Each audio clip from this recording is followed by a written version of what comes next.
د معتبرو کنجرتوب نشترحالونو او کلبونو ته لاړو او د غریبانو کنجرتوب سرکونو ته راووتو.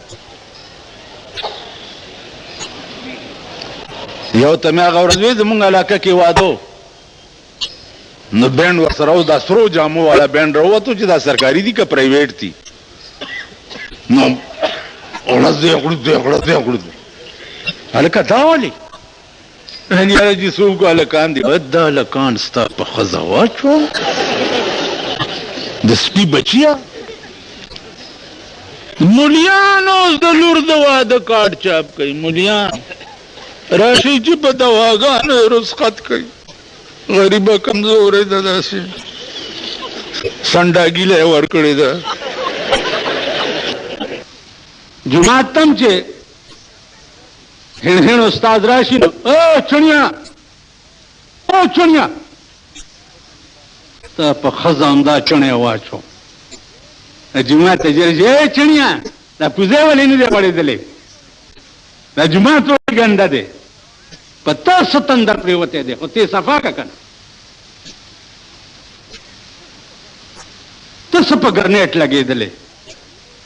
جماعت ته راننوځي او خیرنو جارو راواله او جارو یې که که نه.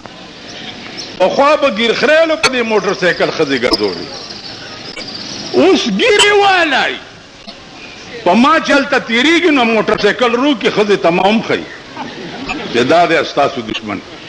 نو یو ته چې زه وښودم نو هغه ورته می ورکې ګیرو واله. نو دا ګیرې چې اوس زه ګورم که نه، نو ما ته دا خان خبره را یاده شي. یو طالب ته ویل ملا صاحب ستا دا ګیره ښه ده که زما د سپي دا لکۍ ښه ده؟ هغې ورته ویل ما ته پته نشته. ولې؟ وی که ایمان یې تېر کو خو ستا د سپي د لکۍ نه ښه ده، او که ایمان یې تېر نه کو ستا دا د سپي لکۍ ته ښه ده.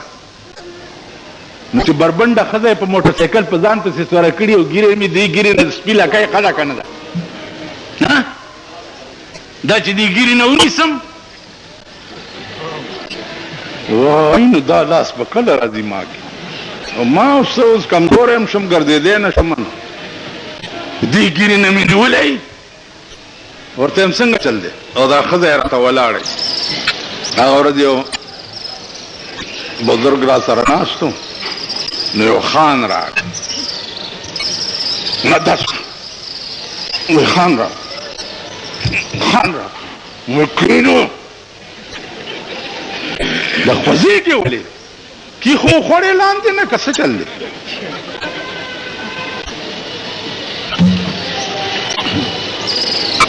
دا عادت به مونږ نه کله وځي. ټول قرآن لګیا دی په پاکستان کې خپو لاندې پیمالیږي، ښځې او نر بېګاله د قرآن قوانین به خپو لاندې پیمالیږي.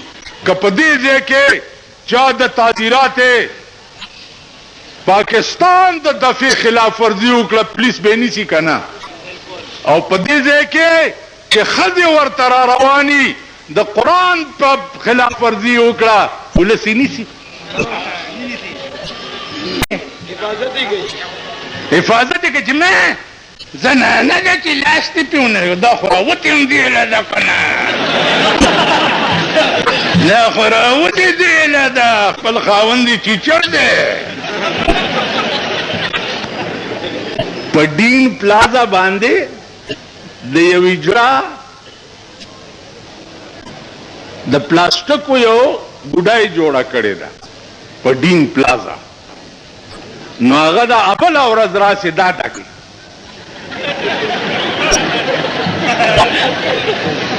دا ده. نو هغه پلاستیک ګوډای چې مې بله ورځ ولیده، اوس چې د دې کلو نه که ملکان پرونه راسې را روان دي او نن را روان و، نن بېګاله به تشریف پېښور ته راوړي، نو هغې ځان سره په ډیټسنو کې ډمان کېنولي دي او مغه چل ورته هلکان هم کوي.